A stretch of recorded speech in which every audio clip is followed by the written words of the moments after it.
Hello, hello, hello, hello. Oh god, it hurts. um,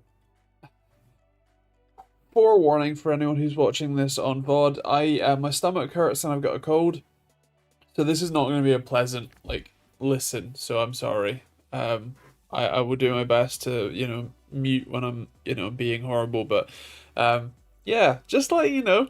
Hello to the people who are watching live. How are you doing? Hello Jim. Hello Ish. How are you guys doing? Uh, how has your week been? I will be making use of what they called the Orbisoil inhalers, whatever, decongestant. Um, I'm not ill, not injured, and not broken, so at least we have balance here. Oh, good for you, yeah, we.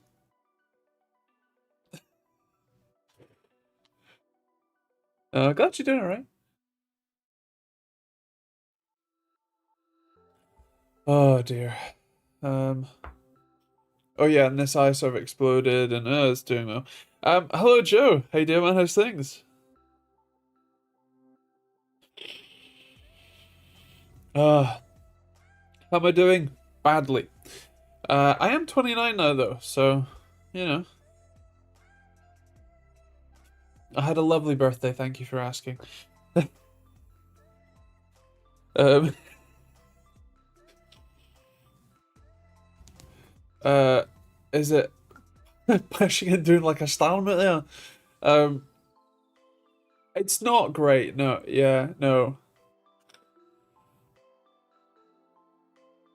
Thank you. It was Saturday. Had a lovely time. Did my city's uh well, they call it like the city's hardest escape room. I don't know if that's true, but yeah.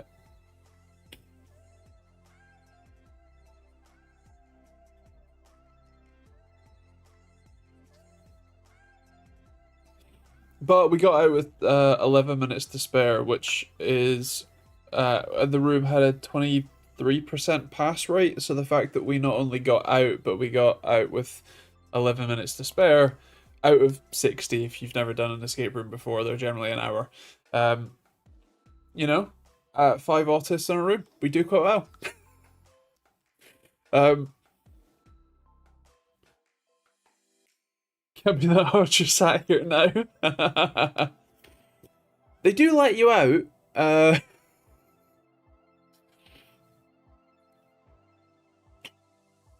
Um, we did an escape room over Christmas. Was really impressed. Nice. I've done escape rooms for my birthday for the last like 5 years. We've done quite a few others just in between as well, and for other friends' birthdays. So we've done them quite a lot. Which means we're now, I wouldn't say connoisseurs of escape rooms, but we know what we like and we know what we don't. And I can tell you that the thing that like we hate the most is operator activated like locks or challenges. So I'll give you two examples, right? Option one is there is a physical padlock that needs a key or a number code or something like that. Actually, that's pretty much the two options: it's a key or a combination. But there's some physical lock that needs some physical solution that you need to if it's a number clue, you got to find the number clues on bits of paper or scribbles on the wall or in a cupboard or something. Put in the combination and then the lock unlocks, right? Option two is you need to say out loud so the person the person who's monitoring you on the cameras and microphones hears you say the right answer and they press a button and that unlocks normally an electromagnet. We hate those because it requires you to either the operator's discretion or they it requires you to say stuff in like the exact right format. There was one that we did where the the there was a talking parrot, like, you know, animatronic like parrot thing, that had would like say something and you had to like sing the right notes back to it. My God, we almost got stuck in that room for life because Jesus Christ, it was like impossible to do with 5 people in a tiny room trying to all sing us like the right notes. It was horrible. Um, and it's often not quite clear what happens next. So yeah, are you old enough to remember the Crystal Maze? Of course I am. I watched that. I didn't watch it live. I watched it on whatever rewind channel it was on. But yes, I did, and I so wanted to be like a contestant so badly. You'd watch it and go, it's not that hard, and then you can just imagine being there and it being much harder than you think. And all the gold tickets. Oh yeah, love the Crystal Maze. Yeah.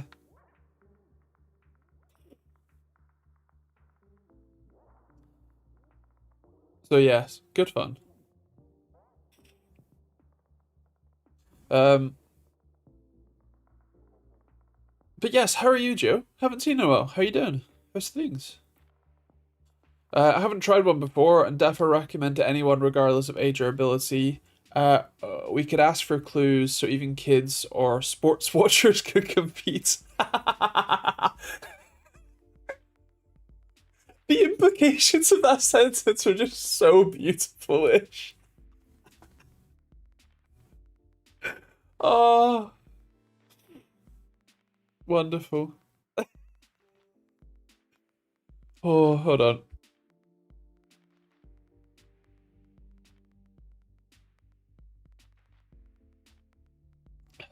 Love getting bunged up. Don't clip that. Right.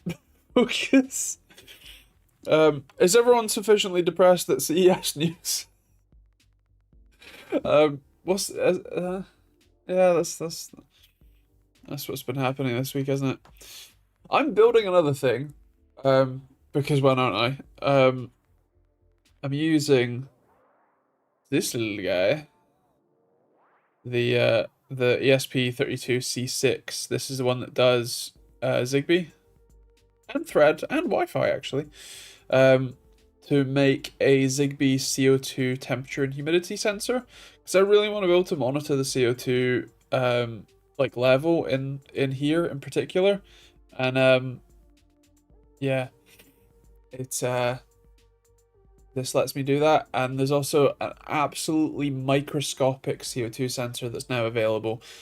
So I have one of those. It'll be here on Monday as a little development board. So this is the development board version. If it works, I'm gonna make my own PCB with this, or actually with a similar thing to this, same chip, just different thing. And come on, brain. Yes, I don't know. My brain shut down. Um, but yeah, I'm gonna make a thing. Um, I'd be poop at it because I'm deaf. I'd just be shouting, what? Well, they tell me what to do over speakers. Yeah. All right, hold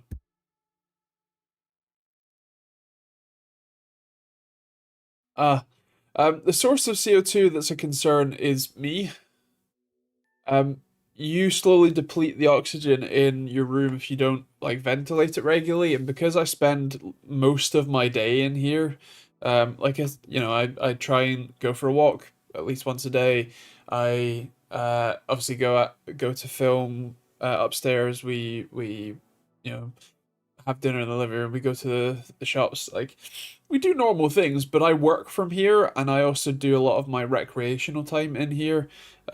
So because I spend a lot of time in here, and especially in winter, you don't open the windows. Um, Clearly, I need to adopt the German, whatever it's called, open the windows 10 minutes every hour. Um, but because you don't, I'm concerned that the CO2 sort of level is is likely pretty high, and it would be nice to have a number to that to then be able to remind me to open the windows, you know, fan the door a bit, replace the air that's in here, because otherwise I just forget about it, and it's only when I start feeling kind of, you know, drowsy and like fog headed that I would think to do it. So yeah, I would like to get a air like recirculation system, uh, which is basically you just put a box in your loft that has two entries, two air entries and two air exits. One exit goes out the wall, one entry comes in from the wall, and then there's an entry and exit in the what you call it, in the house. So the air from your house is extracted out, but it goes through a crossed heat exchanger. So as the hot air from your house leaves the building, the cold air from outside goes through the same heat exchanger to transfer as much heat energy as possible. So you get fresh air in, extract the, you know, high CO2 air out, and you keep the heat as well. I just haven't got around to doing that, especially because they're like £1,000 and it's complicated, and I'd probably need to run a new circuit up there. And I just, I don't know. Humidity is also important if making airtight. One doesn't want mold. Yes, I mean this is a Victorian house. We have mold.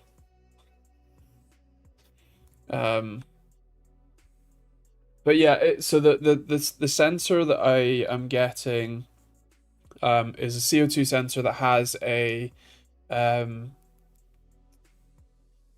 temperature and humidity sensor right next to it, both to give you those readings and also to do calibration for the CO2 sensor, so that it's accurate. And so yeah, I for the price of about £10 per board, basically, I get temperature, humidity, and CO2. You can add other sensors like particulate sensors like PM 2.5, PM 10, PM 100. Although they are expensive by comparison. So yeah. Hello Tammy, how you doing, man? How's things? You don't need to be a certified gas installer for a heat exchanger because it's or a fresh air system. It's purely electric. It's just two fans, cross flow, and filters. Cross flow heat exchanger. And in some cases, the cross flow heat exchanger actually is the filter. It's a cross woven filter so that there's flow that way and flow that way, but not flow that way or that way. Depends what one you get. Would a carbon monoxide detector also be useful? Potentially, although you only really need like a basic alarm for that in, you know, or near your kitchen, so yeah.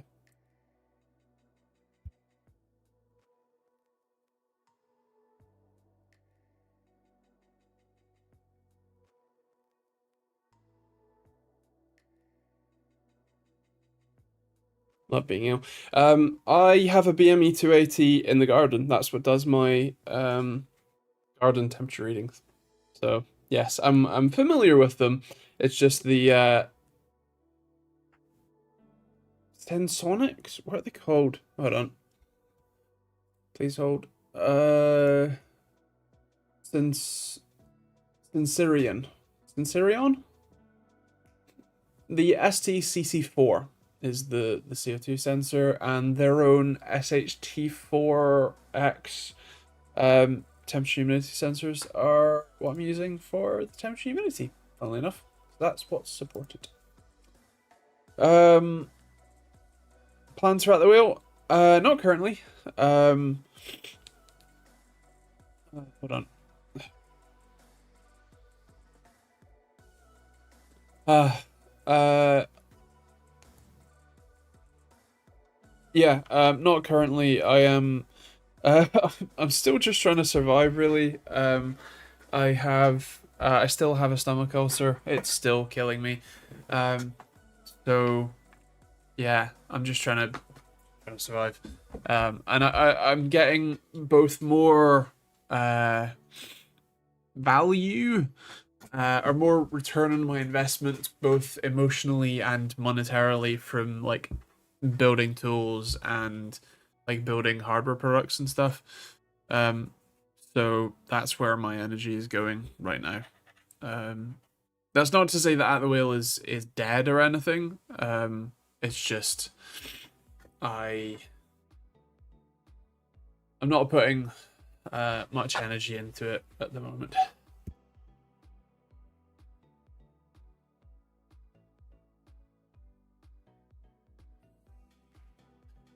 Oh dear. Anyway, have you considered drying out your nose and throat to offset the mucus expulsion? No. Um, yeah.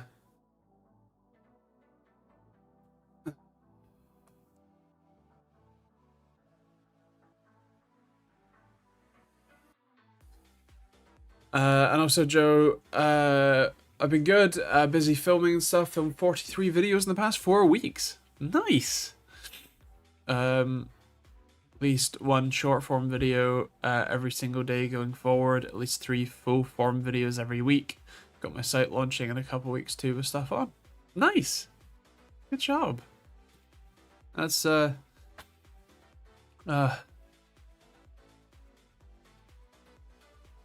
what sorts of content are the videos? Ads have become crowded. YouTube is stuffing like 3 ads every single time. I mean, that's enshittification, isn't it? They gotta grow the revenue uh somehow. Did you see any interesting stuff from CES apart from Razer stuff? Having not gone, I've only seen what you've seen, and I've not really been paying attention. Because it was all AI. Um, I I'm sure there were some other like little bits that were good and interesting. I just haven't seen any yet. uh,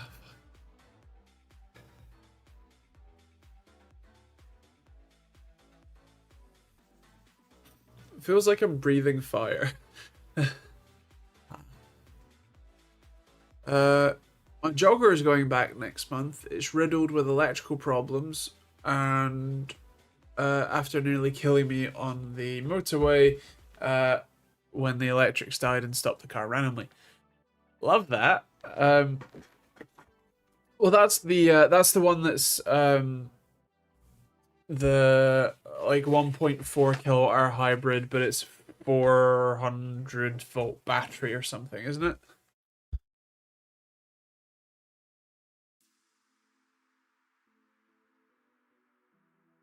Oh dear. To moisturize my nose a little bit because it's getting sore. The gigantic battery car. Yes, exactly. The content is tech reviews, usual stuff, podcasts, PC builds, tutorials, challenges, etc. Just having fun with it. Nice. That's good. Oh. Uh,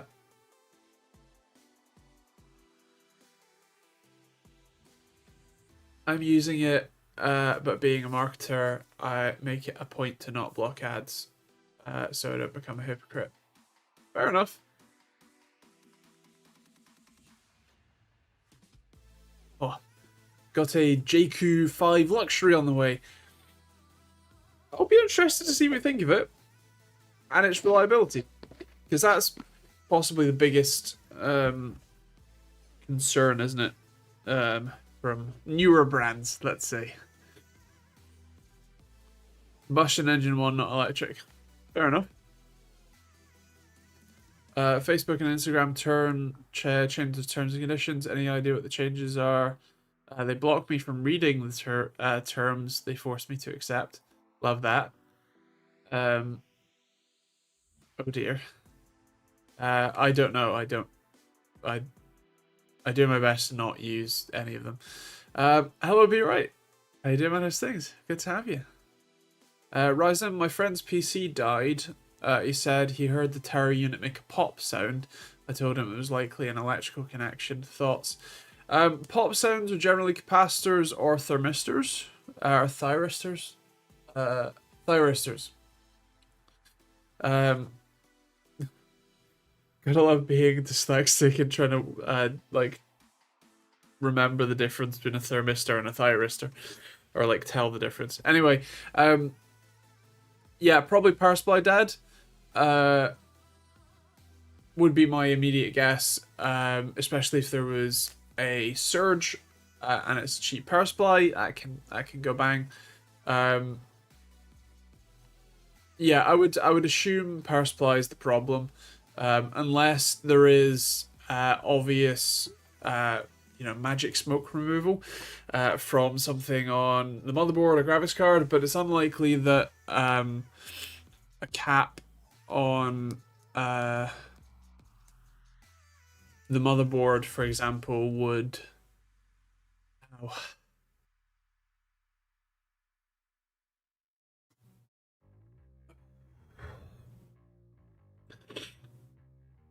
make everything go dead. Like, it could kill the CPU, for example, if one of the caps on the VRM stage goes bang.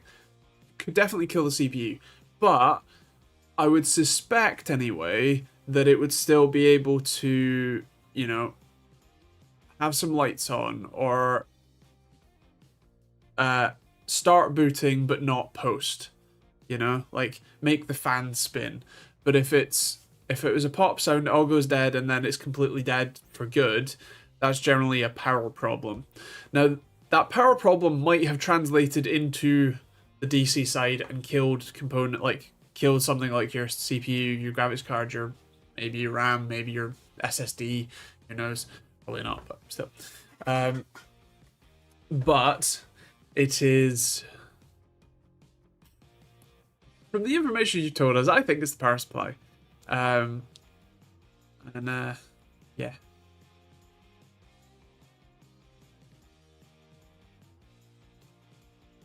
Friend has had one for about 10 months and loves it. Driven his a few times. It's really nice. Fair enough. Nice. Pop goes capacitors, mostly PSU if there's magic smoke. Yeah, so like I said, it can be the thyristor. That's normally the little blue 2-pin that looks like a ceramic cap, but is used for to catch those transients. Yeah, that can also go pop.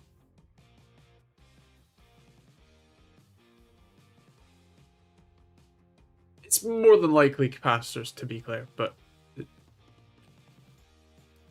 yeah.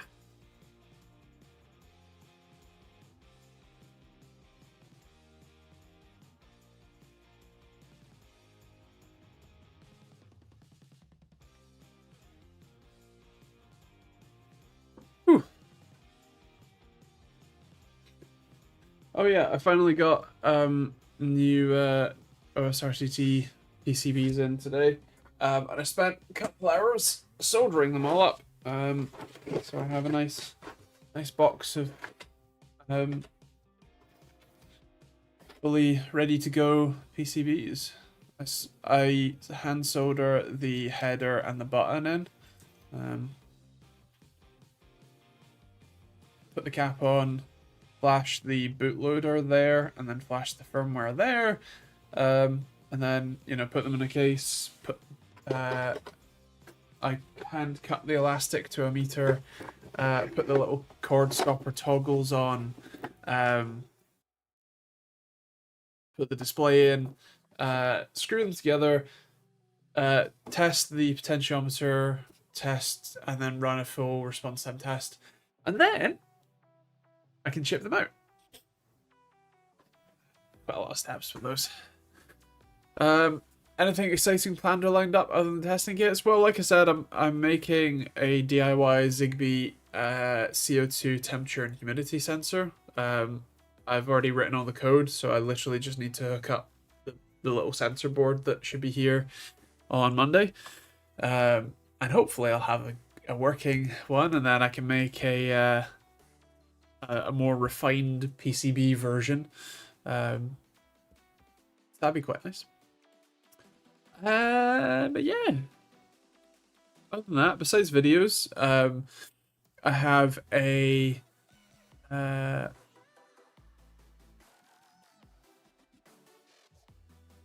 tomorrow's video is a very interesting headset. I think it. I don't know if I'll be the first one to have had a review up of it, but yeah. Monday's video is going to be very interesting and very fun and playful mouse. It doesn't take itself too seriously, which I like, and it's a bit of fun. It's something different that you initially, I can guarantee you go, why would you ever buy that? And then by the end of the video, you'll at least go, that might be fun to play with for a bit, So yeah, that's that one, and then I think it'll be next Friday. It'll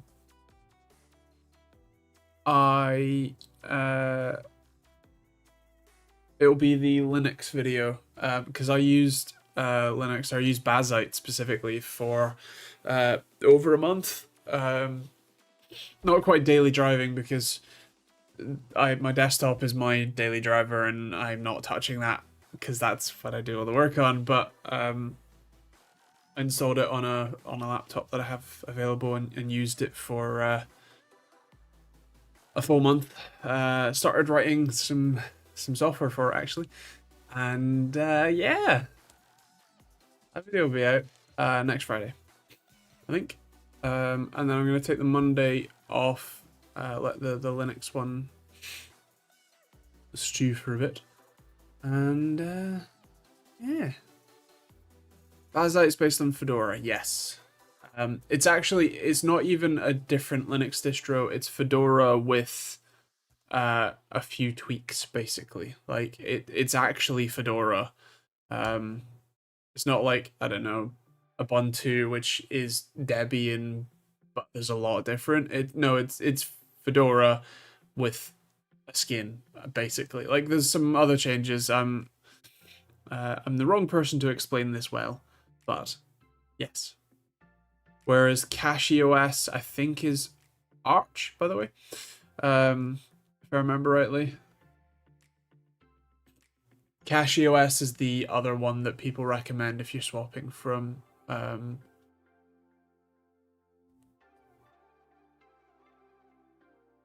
thingy.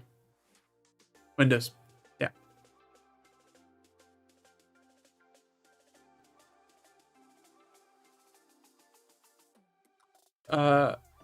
Bazite is based on Universal Blue, but in atomic form, which is Fedora. If I'm not mistaken. Yeah, it uses the Fedora as its base. All of Fedora's package managers work with it, etc. Which, by the way, just you'll see it in the video, but one of the things is just installing programs on Linux can be such a pain in the ass.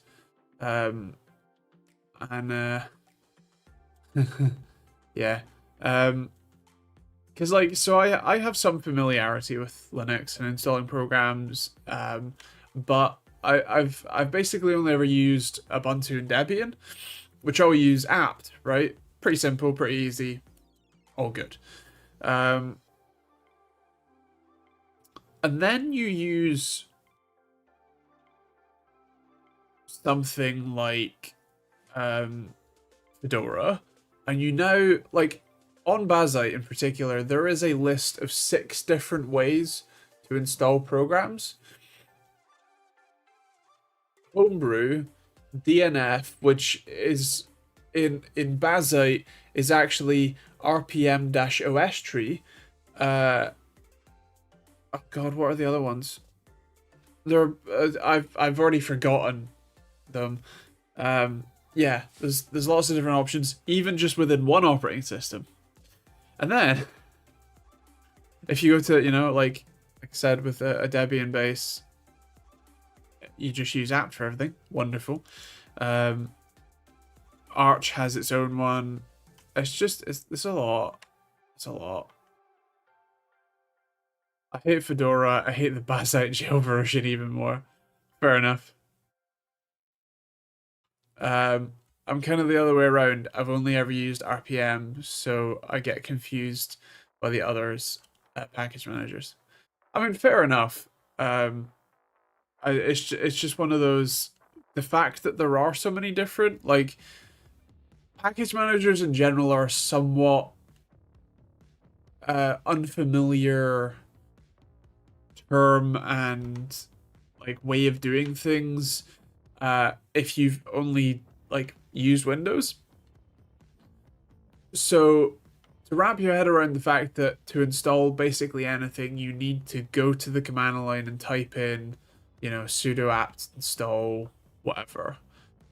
Sometimes you need to like add the repository. But like once you get your head around it, fair enough. But then you need to work out, like, you go, okay, well, Ubuntu isn't really doing it for me. I want something a bit more gaming focused. Well, everyone's recommending CachyOS or Bazzite. Cool, I'll install Bazzite. Now there is 6 ways to install programs. Great. I'll install CachyOS. Oh, there's another way, at least one, to install programs. Awesome. So yeah, it can just be a bit complicated. Sometimes package managers are like distros. There'll be a new one tomorrow. Yeah, yeah. I think the fun thing with, like, the fun and frustrating thing with Linux is that there isn't one overarching, like, way of doing things.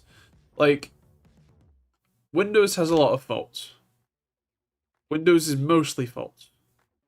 But there is. Well, actually, no, that's a lie. Because Microsoft fucked it up so bad. There used to be kind of one way to do things. You just run an executable, that installs your program, profit. Or at very least, you run the executable to run the program, profit.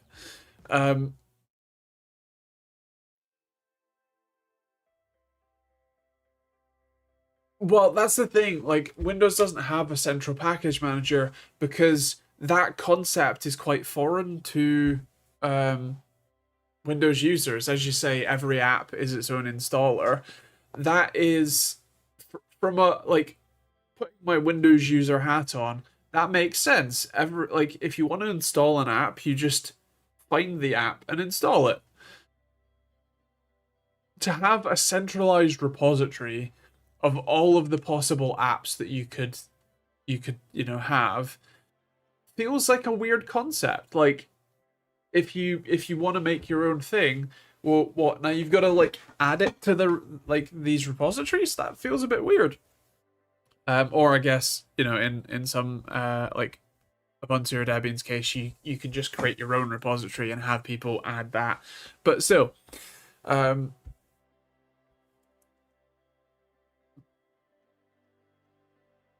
brain's gone blank. Hold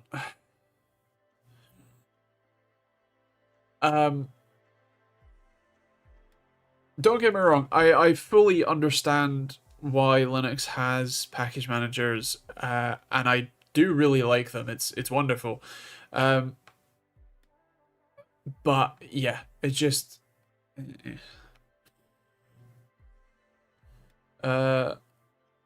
If you can remember back to the Unix wars, it seems like we didn't learn that clear lesson. Too many versions that seemed almost maliciously different is why Windows won.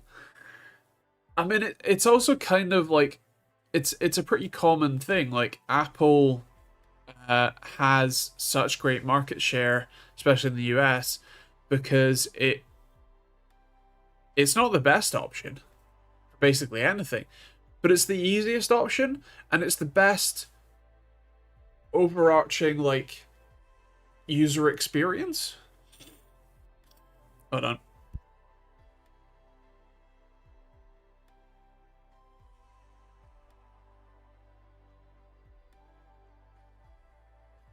Oh, hey being out. For the like, average user, if you want a phone, you can have theoretically an iOS or an Android phone.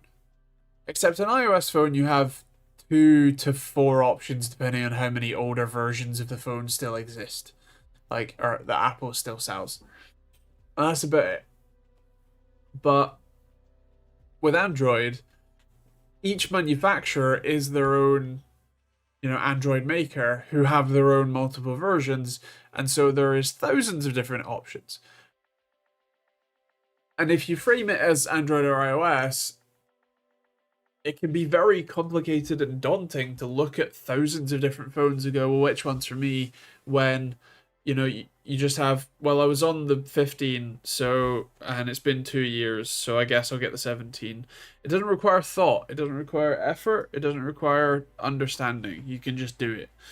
And I think to some degree, that's what the Windows experience is meant to be like before Microsoft fucked up. It's certainly the closed source ecosystem by comparison. Controlling the whole ecosystem makes it easy but restricts options. Making it easy is better for many people. Probably just not nerds like us. Exactly. We are the 1% who would do anything to have control of our own devices.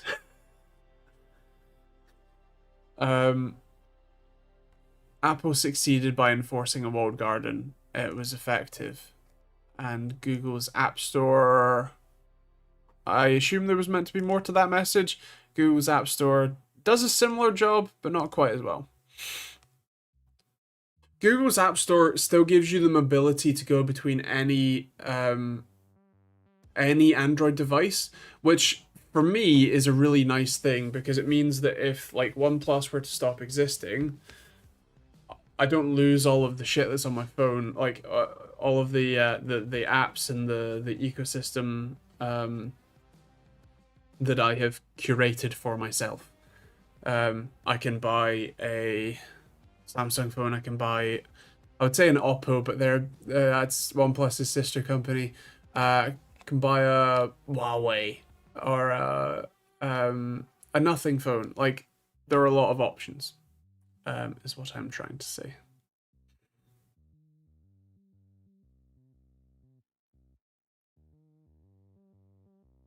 My problem is let us break out when needed. We understand the risks and wear big boy pants. Yeah. I absolutely I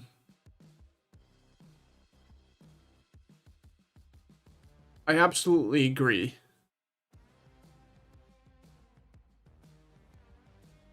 There's just some nuance to that point of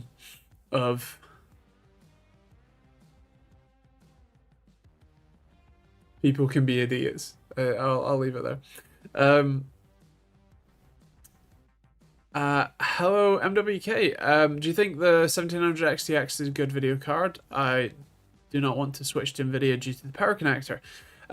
Yes, the 1700 XTX is a great card. It depends what you want to do with it, and the like raw performance you're looking for and the money you're willing to spend.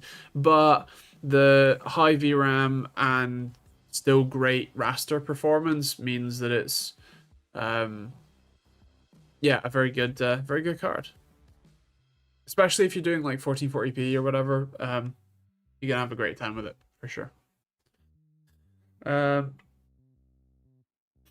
Windows has a package manager, it's winget. That's true, but only for Microsoft/Microsoft Store apps. And no one wants to touch the Microsoft Store, so I resent having to use the Microsoft Store for anything. uh,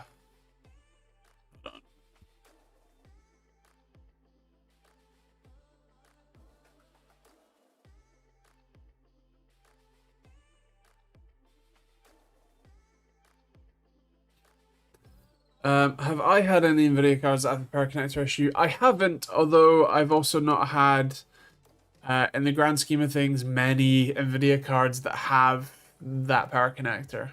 I've done my best to stay away.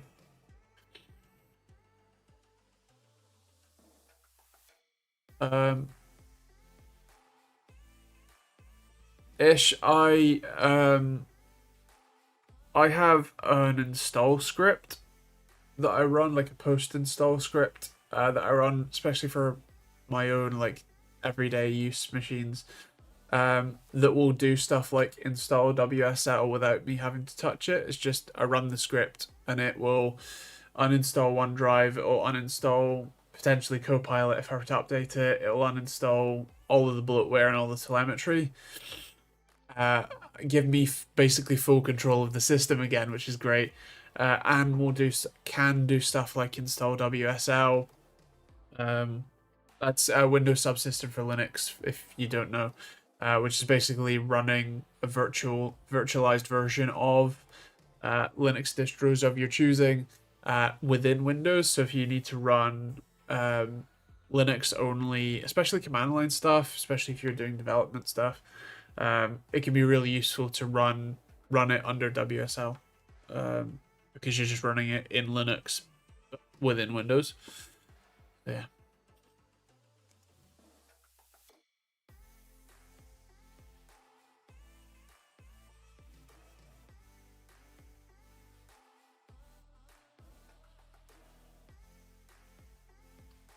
WSL2 wasn't good enough to go back to Windows. Then Windows 11 came out, and my word, am I glad I didn't go back. Yeah, I'm staying on 10 until I can like switch to Linux. Yeah. Also, do I have AM4?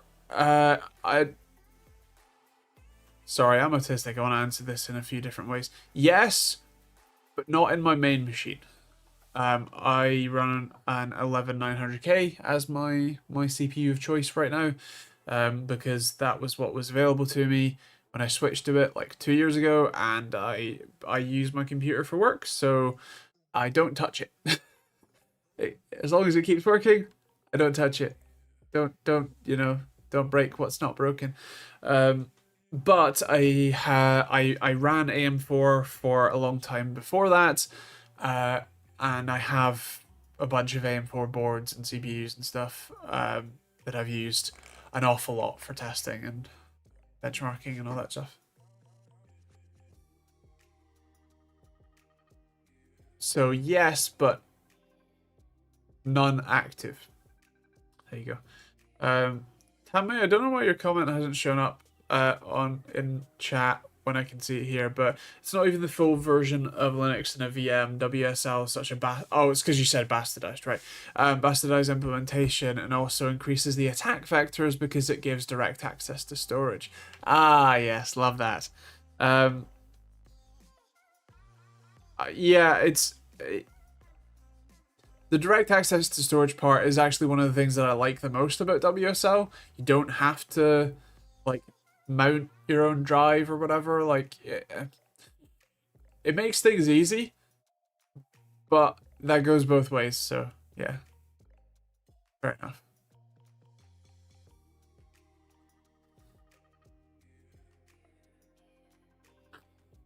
It's weird. I didn't even get a prompt to approve this.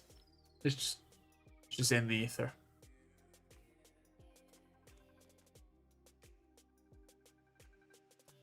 Since you have both Intel and AMD platforms, what do you think is better? It entirely depends on what you want to do. For just straight gaming, especially on AM4, a 5800 X3D, you can't beat it.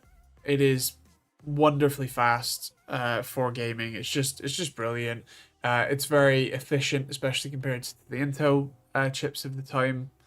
So yeah, AMD for gaming.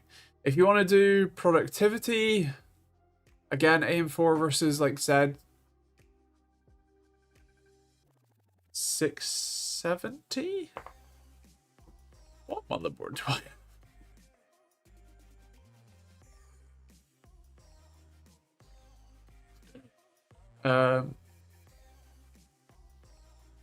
Once DX Diag loads, I will tell you.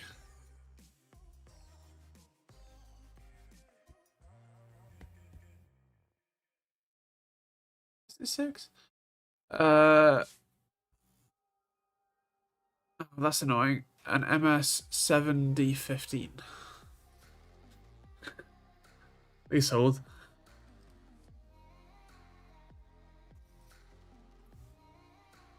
B560 is what I'm running.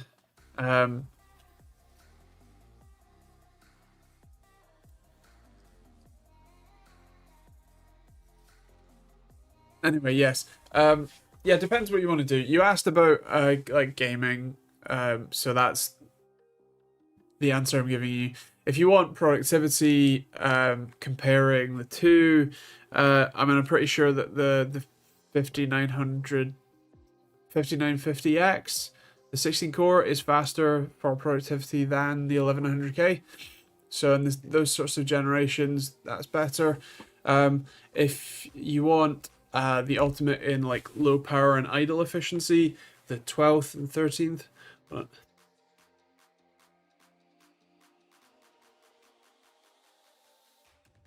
The 12th and 13th gens might be better thanks to their hybrid core design and efficiency cores. Both AMD and Intel have strengths and weaknesses. AMD became relevant, as relevant as they are again, but selling themselves cheaper than Intel. Threadripper Gen 3, Gen 4 shows that they're no longer selling that cheap. Yes, absolutely.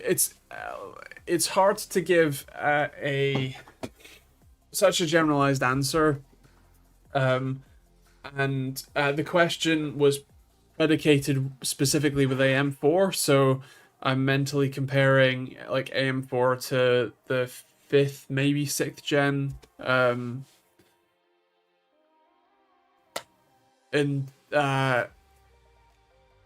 like Z570, Z670 motherboards. Or is it 90?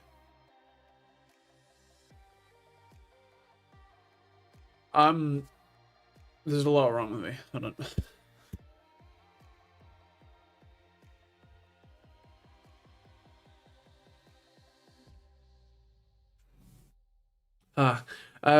So a lot of 9800X 3D chips are dying on AM5 platforms. What's your opinion on this?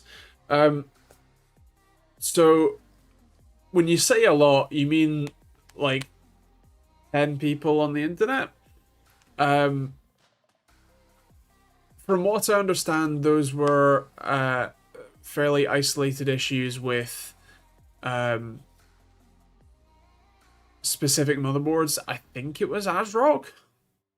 Can't remember. Which have, I believe, since been sorted. And also the key thing to perhaps note is that when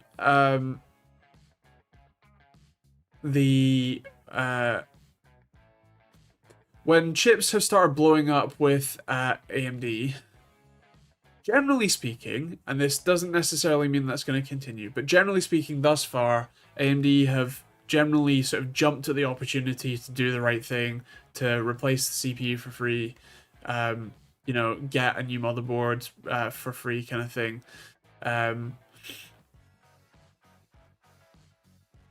Whereas Intel, as Ish pointed out with the issues with the 13th and 14th gens, they did not.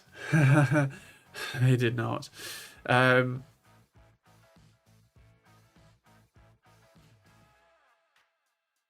Yeah. Jim, you're right about comparing sockets instead of chipsets. I was, I'm not thinking straight. Clearly, I forgot the names of what socket correlates to what, and more importantly, I was trying to give a more concise answer specifically for on the AMD side, because the AMD like AM4 chipset is still getting new CPUs today. um, so I was trying to give like a time context, because Intel was a lot more stingy with how many chips or how many generations each chipset gets. So yeah. Hello, Yeti. How you doing, man? How's things? Burning question: for a 5070 Ti, would a 32-inch 4K OLED be good? Productivity, writing, and gaming. Um, yeah, yeah, it'd be great. Um, yeah, for sure. Um, I mean, the only thing I'd perhaps double check is that the 4K OLED is not a WOLED; it is a QD OLED, or the new Tandem OLED design. I actually have an Asus Tandem OLED monitor in that I'll be checking out soon. I will have checked it out by next stream, so I can tell you all about it then. But yeah, I would not recommend WOLEDs.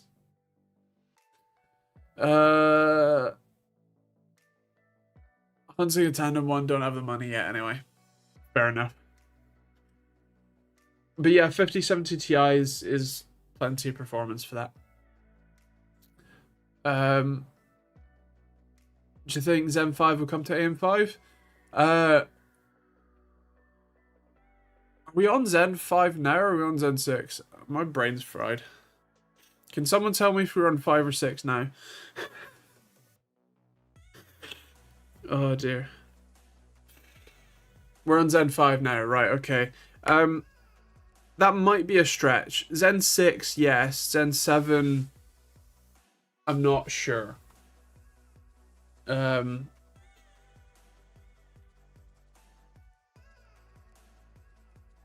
Although with, you know, the AI apocalypse, we might not get anything ever. Until the you know, the the the, the bubble pops. Oh.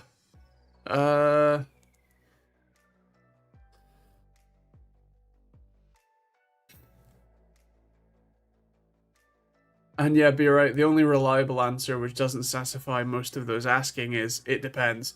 Yeah, it always does.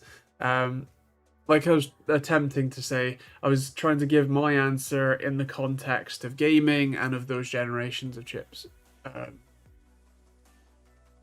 So yeah.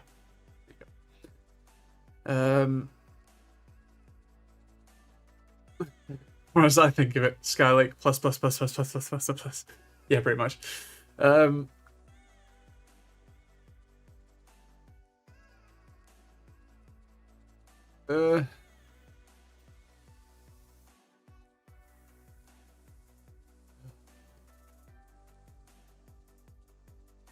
Tamo says, in regards to the Epic 4004, that's an AM5 chip, the 400 series is still going strong on a lot of prosumer and business edge use cases. Nice.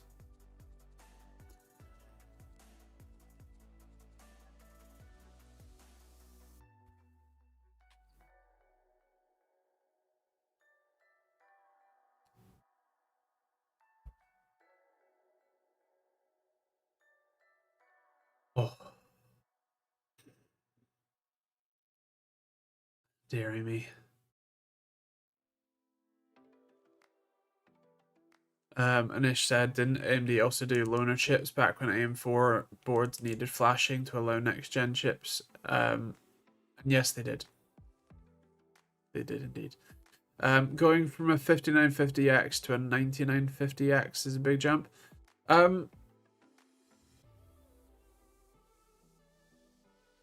Yes. Yes. I'm trying to remember. That's only 2 generations because they went from 5 to 7 to 9 on the desktop because there was a 6 on mobile, so they leapfrogged it to go to 7 for desktop and the first AM5 chips, and then they did the same thing again with 8 on mobile, so they leapfrogged it again to 9.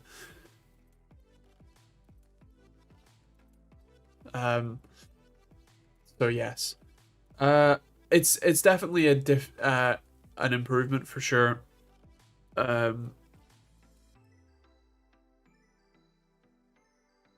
It's been a while and my brain's currently fried, so you'd be better off just checking benchmarks as long as it's not user benchmark, because they're weird and like despise AMD for some reason.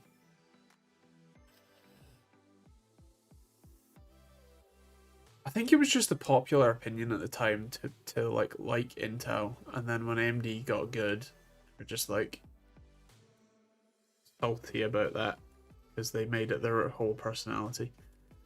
How sad. You're looking better last time I caught you.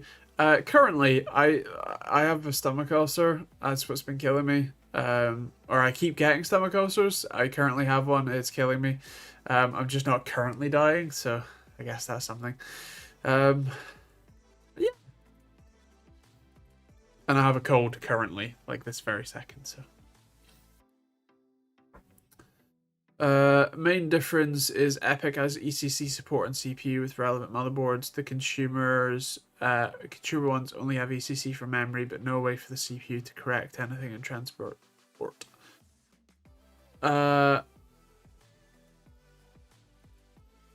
Nice. Yes, makes sense. I imagine a lot of like, like mission critical stuff that's done on system. I'm thinking financial stuff. Could do with not just ECC on memory, but ECC on the full chain. Yeah. Sell a Rolex and get RAM. Yeah.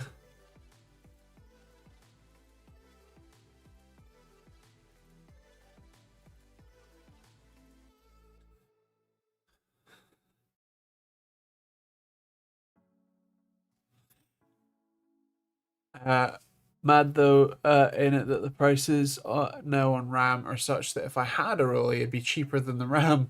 Road gone mad. Agreed. Yeah. Is it just me or SSDs and me climbing price as well? Yes. I mean they're made in the same factories as the RAM. And as much as data centers need RAM, they also need storage. So yeah. SSDs are on the up and not in the way we want. Been looking at some SATA SSDs for my dad, but the prices are killing me. Yeah. That's just life at the moment, I'm afraid. Oh dear. I'm not entirely sure what that would entail at MWK, but I'm good. Thanks.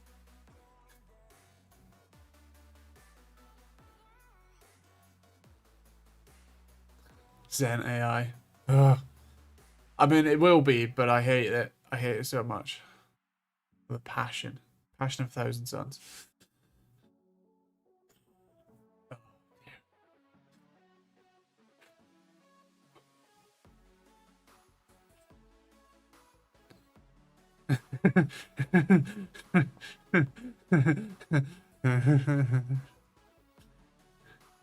We can always download more RAM, right? But SSD? I know. It's a tragedy. Do you think PS5 and Xbox will go up in price? Well, Xbox already has, so I can't imagine PS5 is far behind it. Yeah. I'm afraid for the Steam machine, but well, we'll see. Anyway, tomorrow's video, please go watch it. It's very interesting, and Monday's video is fun. So I hope you'll enjoy those. I am gonna go rest because I need it. I hope you all have a wonderful week. I hope you all stay safe. Hope you have fun. I hope you don't catch the cold that I have, vicariously. It's not how it works, but let's pretend. And yeah, have a lovely week. Hope to see you next week. And